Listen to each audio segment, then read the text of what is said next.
déjeme saludar al historiador Moray Más Ontiveros, también amigo de esta casa. Híjole, y decían, oye, vas a transmitir y de qué vas a hablar, no hay noticias. No, hombre, en Semana Santa no ha parado, mi querido Molay. Gracias por tu paciencia. ¿Cómo estás, maestro? Buenas noches, que diga buenos días. La paciencia del concepto es la paciencia del Espíritu Santo, la paciencia de los pueblos que luchan por su liberación. El que no tiene paciencia, mejor que renuncie a la vida. Oye, ¿cómo ves a Mike Huckabee poniendo la carta de Donald Trump en el muro de los lamentos o de las lamentaciones? Dices tú, en momentos en que avala el genocidio en Gaza y quiere su resort, dices tú, no tienen madre estos, ¿no? Deja tú, no tienen perdón de Dios poniéndolo en términos religiosos, pero bueno, nada más porque sé que es un tema que sigues. Tú mandas, Molay, tú vas a ayudarnos a cerrar la Semana Santa con tus comentarios, con tus opiniones en este espacio libre como el viento. Y es un buen ejemplo ese de un fascista yendo a poner una carta de otro fascista ahí en el muro de los lamentos. Es un buen ejemplo de la fetichización, la cosificación. Otros filósofos llaman la reificación, ¿no? La enajenación de los símbolos espirituales, de los símbolos sagrados, de la historia, ¿no? Entonces, un muro, una pared, no representa, no es representativo real de una lucha por la liberación, ¿no? Que la lucha por la liberación del pueblo judío en contra de Roma, de los cuales uno de los revolucionarios más importantes fue el palestino, hijo del carpintero, asesinado por los ricos por defender a los pobres, ¿no? Entonces, la esencia del evangelio, la esencia de la mitología semita, la esencia de la mitología semítico-judaica cristiana, es una esencia de liberación, de emancipación, de lucha. Y cuando se trata de cosificar con una pared, una vulgar pared hecha de piedras, hecha de tierra, pues se enajena, ¿no? Y un símbolo de esa enajenación es que vaya un fascista y ponga ahí la carta de un terrorista de Estado, de un reaccionario, de un persecutor del pueblo, como Donald Trump, ¿no? Entonces, eso es una caricatura, ¿no? La lucha en contra de la cosificación, ¿no? Siempre estuvo simbolizada en el Evangelio, en el Antiguo Testamento y en el Nuevo Testamento, en esa idea de que no se debe adorar un retablo, no se debe adorar una figurita, no se debe adorar un edificio, sino lo que se debe adorar, defender y proteger es al ser humano, ¿no? Al ser humano como sujeto de dignidad, ¿no? Y es la justicia entre los seres humanos lo que llamamos, lo que se llama en el Antiguo Testamento y lo que Jesús llama Dios. Es la justicia entre los seres humanos, el bien hacer, el bien vivir, el cuidarse los unos a los otros, el amarse los unos a los otros, eso es la esencia de Dios. No un templo, no una congregación, no una institución, no una estúpida pared, ¿no? No una forma de vestir, no un idioma, ¿no? Sino el ser humano.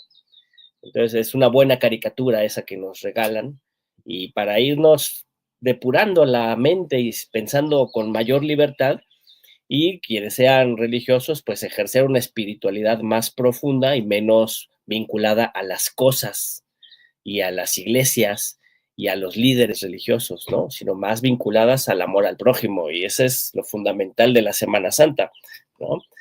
Aunque todavía vivimos en un mundo muy controlado por instituciones reaccionarias, arcaicas, vetustas, como ustedes ya lo ilustraron muy bien en lo que va del programa, mi querido Vicente. Pues es que cómo no hablar de estas cosas, ¿no, Molay? Es la Semana Santa. Eh, Yo no sé si hayan detenido las bombas y el genocidio en aquellos lados, en aquellos lugares, pero dices, ay cabrón, ¿con qué cara? ¿Con qué cara, no?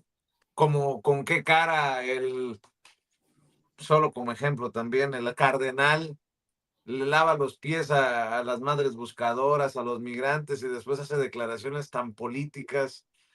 como las que surgen de Aguiar Retes, el cardenal mexicano, en fin, en fin, creo que cuando hablamos de religión, esa es mi opinión, tú eres el que sabe, querido Molay, es la posibilidad de hablar de lo más puro que es la fe, pero también de lo más torcido que es la hipocresía.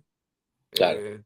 Fariseos corruptos, en fin, solamente mis 5 centavos en la conversación Molay Mazón Tiveros. No, está muy bien, es que justo esos son temas que se deben conversar, ¿no?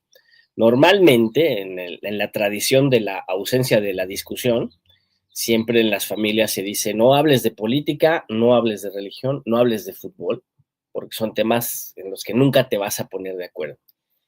Entonces, pues habría que aprender a ponernos de acuerdo, ¿no? Hay que aprender a discutir, a intercambiar puntos de vista y a reconocer el principio fundamental de la pedagogía de la liberación, de que nadie sabe todo y nadie es totalmente ignorante, ¿no? Todos conocemos algo, sobre todo de estos temas tan importantes, porque seamos o no religiosos, pues vivimos en un mundo en donde la religiosidad juega un papel fundamental en la sociedad y juega un papel fundamental de nuestra realidad social, de nuestra realidad política, de nuestra realidad económica, ¿no? Detrás de una idea filosófica, detrás de una idea política, detrás de una idea económica, hay un elemento religioso, hay un elemento teológico, ¿sí? O sea, ya yéndonos al pensamiento un poco más complejo, hay una teología en todo lo que observamos. Hay una teología incluso del capitalismo mismo. El capitalismo como sistema de opresión global tiene su teología, ¿no? ¿Y cuál es esa teología? Pues la mano invisible del mercado, que no es eso un puto dios, y que me disculpen los putos dioses, no es la mano invisible del mercado que todo lo regula y que todo lo ordena, no es una especie de dios, no es una especie de entelequia metafísica que todo lo controla, que todo lo puede, que todo lo regula. Los liberales libertarios, estos anarcocapitalistas, pues son fanáticos de ese Dios al que los que profesamos de la defensa de los seres humanos como dignidad infinita y creemos que esa es la esencia del cristianismo, vemos ese Dios del libre mercado, el Dios de la libre circulación de las mercancías y del capital, lo vemos como un falso Dios, ¿no?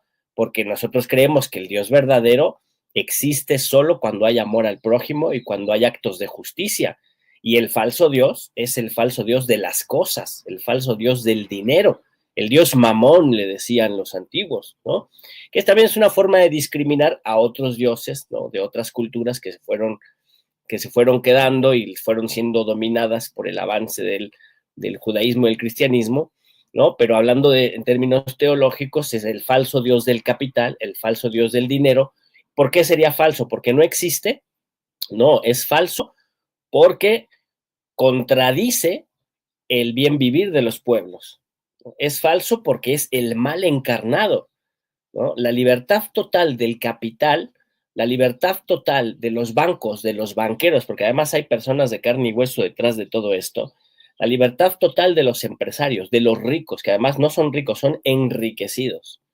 La libertad total de los enriquecidos, de su dinero, de sus mercancías, para hacer lo que quieran con el destino de los pueblos, es el mal encarnado, el mal convertido en sistema político, el mal convertido en sistema económico, es la maldad estructural del mundo. Y es lo que hace que funcionen los genocidios, como el genocidio en Palestina, es lo que hace que funcione la guerra en Ucrania, es lo que hace que funcionen las dictaduras, es lo que hace que funcionen los sistemas políticos oligárquicos controlados por los ricos blancos heterosexuales, ¿sí? Lo que hace que funcione y que se articule el patriarcado, la dominación patriarcal con el colonialismo, con el capitalismo y el imperialismo. Ese sistema de injusticia estructural que es la libertad total de los ricos de someter, de dominar y de explotar a las mayorías populares. Eso es el mal, eso es Satanás, ¿sí? Y a eso llamamos el falso Dios del capital y oponemos el Dios verdadero de la justicia, del amor al prójimo, de la libertad, de la democracia, ¿no? Entonces, fíjate cómo se articula toda una teología en cuestiones que son muy concretas, muy materiales y que requieren también de su racionalidad ética y de su racionalidad política, ¿no? Que es normalmente en el mundo en el que nos movemos. Pero la Semana Santa nos convoca a trascender en un debate más profundo y no quedarnos en las disputas palaciegas y si a Chuchita la bolsearon, sino más bien cuáles son las estructuras de dominación que tenemos que transformar, para lo cual necesitamos la lucha y la democracia, la lucha de los pueblos organizados y la democracia, para transformar la realidad en la que vivimos, ¿no? Esa es la esencia de servir y no servirse. Es la esencia de la acción política con ética. Una acción política revolucionaria busca la liberación del pueblo.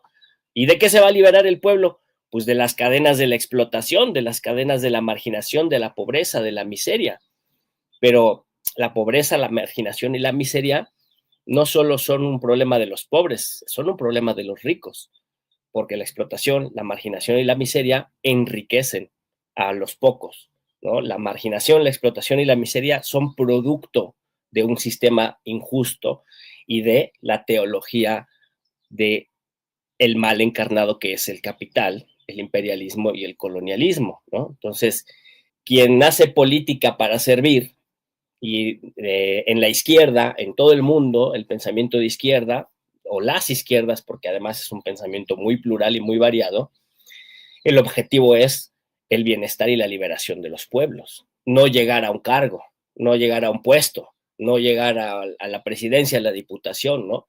Sino la presidencia, la diputación, la presidencia municipal, el cargo, es un instrumento de poder para ganar poder hacia el lado de los pobres, hacia el lado de los pueblos, de los pobres, para ganar poder hacia el lado de la transformación y transformar las estructuras de la dominación. Un proceso de transformación que no modifique las estructuras de la dominación y que no luche por destruir las estructuras de la dominación, pues no es un proceso de transformación, ¿no? Y en esos principios, en esos elementos generales que estoy planteando, entran muchas discusiones que ustedes han estado abordando durante la mañana, que si la prohibición de los narcocorridos, que si la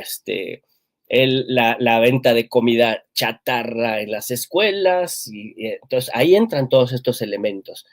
¿Dónde posicionarse? Pues a favor del pueblo, a favor de las mayorías, a favor de que el pueblo viva mejor, con mejor salud, con alimentación, con trabajo, con vivienda, con educación pública. ¿Y contra qué me pongo? Contra las estructuras de dominación y contra el falso dios Mamón, que pugna por que le suelten las manitas y ande libre destruyendo el universo, ¿no?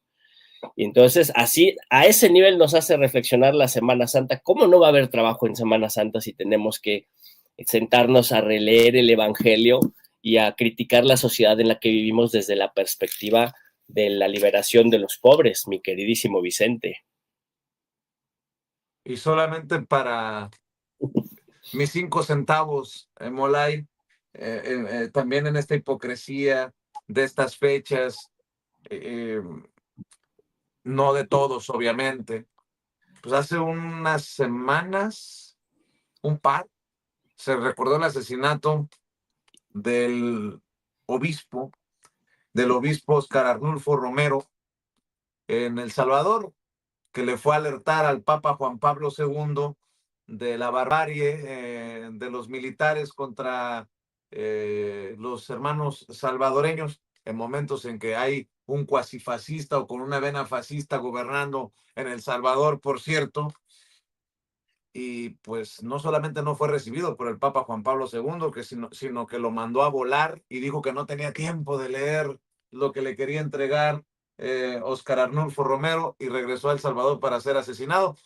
De esto, pues, de la hipocresía, incluso a los más altos niveles de quienes intentan darnos lecciones de moralidad, de dignidad, pero siguen también ahí metiendo abajo del tapetito los casos de pederastia, de pedofilia y de abusos con sotana, ¿no? En fin, mi querido Molay, regreso contigo, maestro, porque si no me voy a meter en camisa de 11 varas. Y... No, tú no te preocupes. Te digo, insisto, son temas en los que todos les tenemos que entrar, todos. Y más, menos, poquito. Justamente, ahorita que hablas de la pederastia y todo este asunto, tiene que ver porque en Argentina, ¿no? El partido de Javier Milei y una buena parte de ese movimiento son gente que está implicada en casos graves de abuso sexual, ¿eh? Y de tráfico de utilización y circulación de videos y fotografías de abuso contra menores, ¿no? Algunos le llaman pornografía infantil, pero no, porque la pornografía es toda una industria para adultos y esto no es pornografía, esto es abuso, ¿no? Abuso grabado, abuso fotografiado, que lo circulan y lo venden y lo comercian. Y ahorita hay un caso muy grave de un tipo que se llama Germán Kixka, ¿no? Que es diputado por un partido que se llama el Partido Activar, que forma parte del grupo de partidos que apoyan a Javier Milei, ¿no? Entonces este cuate ya está en la cárcel, pero está implicado él, un hermano suyo y su papá por hacer videos y fotografías donde abusan explícitamente de niñas y niños. Y fíjate que son magos. O sea, este Germán Kixka se autoproclama el tío Germán y su hermano es el tío no sé qué. Y son magos, hacen videos de magia en TikTok y en YouTube para enganchar a los chavitos y a las chavitas. Y van a fiestas infantiles, o iban antes de ser diputado, porque ahora ya es diputado, a fiestas infantiles para enganchar con sus shows de magia a niñas y niños, ¿no? Y son defendidos y justificados por el líder de su partido, que es un chavo que se llama Pedro Puerta. Pedro Puerta es hijo de un expresidente de Argentina que se llama Ramón Puerta, que es un expresidente que duró como 15 minutos allá a inicios de los años 2000, que fue la época del corralito, y que cambiaron de gobierno como de calzones los argentinos. Y Pedro Puerta, su hijo dirige este partido Activar. Y para cerrar el círculo, este chavo, Pedro Puerta, en un programa de redes sociales que tiene con sus cuates, está en redes, narra cómo él ha drogado personas con hierba mate, ¿no? Les ha puesto droga para abusar sexualmente de ellas, ¿no? Y él habla de eso como un consejo para relacionarse sexualmente con personas. Y lo describe y lo dice y se ríen. Y él literalmente está confesando sus crímenes de violador, drogando mujeres, dándoles mate, drogándolas para abusar de ellas, ¿no? Y este tipo de personas son las que están dirigiendo a Argentina en este momento. Y son católicos devotos, claro, católicos devotos cercanos al ala derecha de la Iglesia Católica, al ala derecha, al ala que defiende a Marcial Maciel y a todo este tipo de personajes, ¿no? Y hago ahora sí que esta denuncia, ¿no? Porque sí es algo que hay que tomar con mucha seriedad, ¿no? Ahí está el Verástegui, por ejemplo, en México, haciendo sus películas, que para denunciar la trata de niñas y niños, cuando sus amigotes, Javier Milei, por lo menos esos, Javier Milei y la caterva de reaccionarios libertarios que lo acompañan, están implicados y defienden en sus discursos, incluso defienden el liberalismo de Rothbard, ¿no? Es el ídolo liberal libertario de Milei, Rothbard, que en sus libros Rothbard defiende que se puede comerciar con niñas y con niños, ¿no? Entonces, cuando uno lee a Rothbard, pues uno dice, bueno, esto es teoría económica de la más ramplona y chafa y simplona y nadie nunca lo va a aplicar. Bueno, pero para estos señores eso es una justificación ideológica de conductas y de actitudes que tienen en contra de niñas y niños en Argentina y en todo el mundo, ¿no? Y se defienden y se ocultan en el manto de el tradicionalismo religioso y en la religiosidad obsesiva, enajenante, de un catolicismo pseudo ultra, ¿no? que en realidad es un parapeto nada más para encubrir su verdadera personalidad peligrosa y perversa, ¿no? Y hablando de Óscar Arnulfo Romero, justo, el padre de Óscar Arnulfo Romero era un padre conservador, es una figura muy interesante porque él era conservador, él era, no era de la teología de la liberación, no era del ala izquierda de la iglesia, pero la represión, ¿no? La represión brutal en contra del pueblo salvadoreño y en contra de la teología de la liberación, obligó a Óscar Arnulfo a fijar posición, ¿no? Y fijó posición del lado de las víctimas, que es donde una persona que tiene una ética, ¿no? Religiosa o no religiosa, cuando tú tienes ética, tienes que estar del lado de la víctima, tienes que estar del lado del oprimido, tienes que estar del lado del pobre, ¿no? Y Óscar tomó su decisión y sabía que le iba a costar la vida. Sabía que los militares salvadoreños, apoyados por el imperialismo yanqui, no le iban a perdonar que desde el púlpito él denunciara la violencia militarista, denunciara la represión y denunciara el saqueo que estaban haciendo las oligarquías de El Salvador. Y lo asesinaron. Y el asesinato de Óscar Arnulfo Romero fue la gota que derramó el vaso para el inicio de la guerra en El Salvador, la guerra revolucionaria. Hablando del tema, les voy a recomendar un libro para variar, un libro de un camarada que se llama Héctor Ángel Ibarra Chávez. Un camarada escribió un libro que se llama En busca del reino de Dios en la tierra, que es la teología de la liberación durante la revolución salvadoreña. Chéquenlo, búsquenlo. En la UNAM lo venden los chavos del Comité Cerezo, y o lo encuentran en librerías, en ferias de libro, lo he encontrado en ferias de libro, en la feria del libro del Zócalo, ahí lo encontramos. Y ¿qué es lo que pasa allí? Para cerrar el comentario, mi queridísimo Vicente, la Iglesia Católica es una institución muy antigua, ¿no? Más de 2000 años de antigüedad, ¿no? Y es plural y variada. Dentro de su seno existen diferentes escuelas, diferentes corrientes, diferentes tradiciones, ¿no? Que incluso se han expresado ya en nuevas religiosidades, en nuevas iglesias, diferentes lecturas y diferentes tradiciones en otros cristianismos, ¿no? En los cristianismos evangélicos, en el pentecostalismo y en un montón de tradiciones distintas, en los testigos de Jehová, un montón de iglesias y tradiciones distintas, diferentes lecturas de los evangelios, del Antiguo Testamento y del Nuevo Testamento, y algunos hasta se leen también los evangelios apócrifos, que son muy divertidos, los recomiendo mucho también,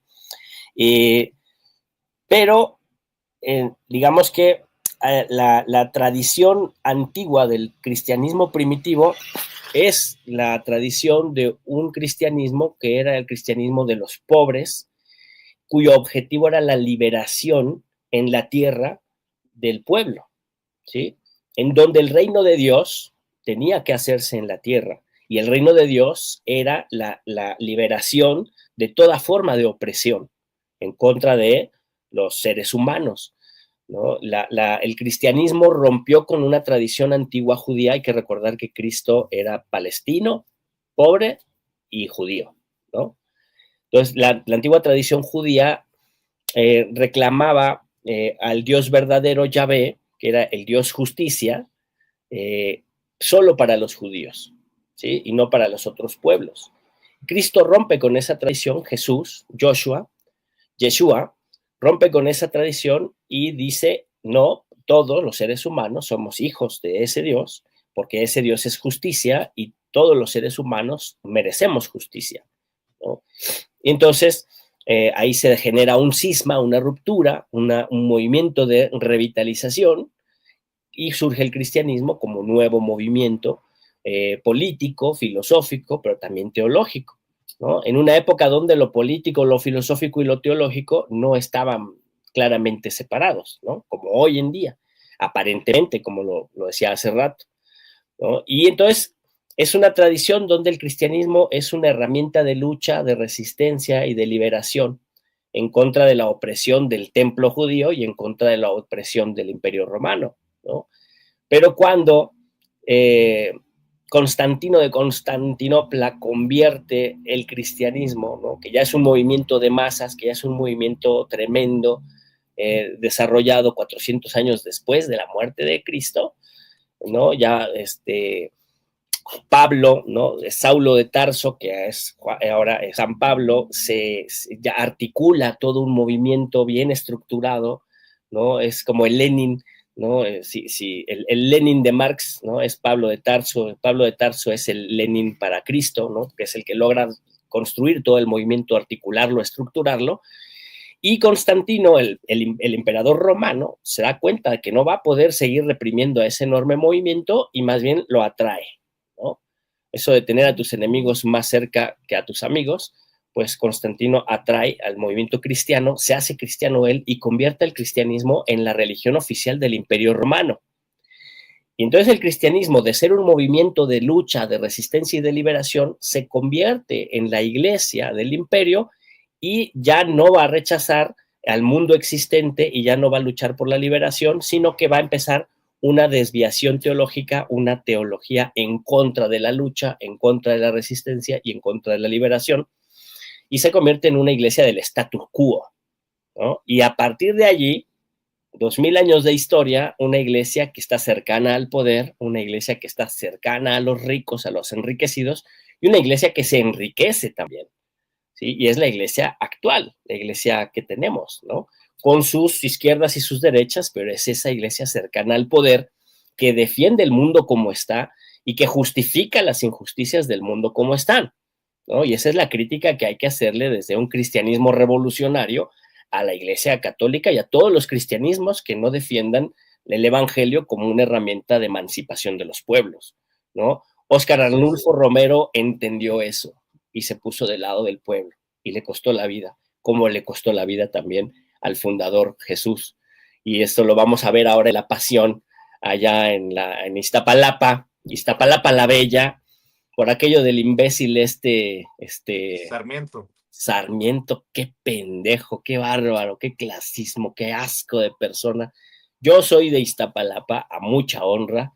Yo crecí en Iztapalapa, en la unidad Bellavista, Iztapalapa, en el cuarto andador de Compostela, donde había pandillas, bandas y formábamos parte de esa palomilla enorme de chamacos que éramos libres como el viento y salíamos a la calle y crecimos en el barrio y en la calle, y eso nos dio una capacidad de amar a nuestro pueblo que no la aprendes en ningún lado más que en el barrio, mi querido Vicente. Qué chingón has hablado, mi querido maestro Molay Maza, orgullosamente de Iztapalapa.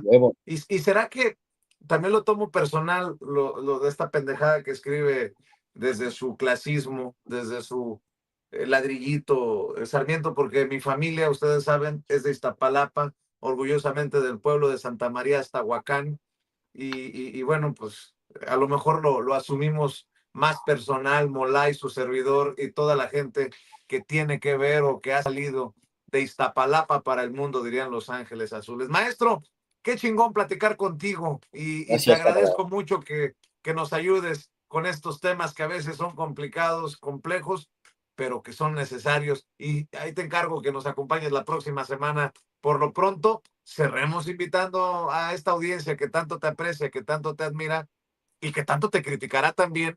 Es válido a tus esfuerzos independientes, Molay. No, gracias. No, pues como dijo el camarada Marmolejo antes que yo, o sea, el esfuerzo son ustedes, camaradas. Yo soy Molay Maza, si quieren conversar directamente conmigo, me buscan en las redes, en Twitter, en Facebook, Molay Maza, ¿no? Asegúrense que si sea yo, no vaya a ser que haya ahí gato por liebre, pero pues mira, no pasa nada, ¿no? Y el esfuerzo pues es colectivo, el esfuerzo es acá en Sin Censura, con Toño Ruiz, en los canales independientes de toda la banda que se avienta a hacer proyectos como estos que son difíciles, complicados, nadar contracorriente, y pues yo los felicito mucho por aguantar y por seguir en la pelea, porque hay que abrir camino, hay que abrir brecha y hay que hablar de todo lo que incomoda, porque necesitamos cambiar este mundo y hacerlo para los pueblos. Y eso cuesta trabajo y será doloroso, pero ahí vamos caminando poco a poco. Molay Maza, te mando un abrazote. Abrazo, gracias, maestro. El maestro Molay Maza Ontiveros, hablando en este espacio libre como el viento. Gracias a Maru González, a Adela Bernaldo, a Conejita, a Emi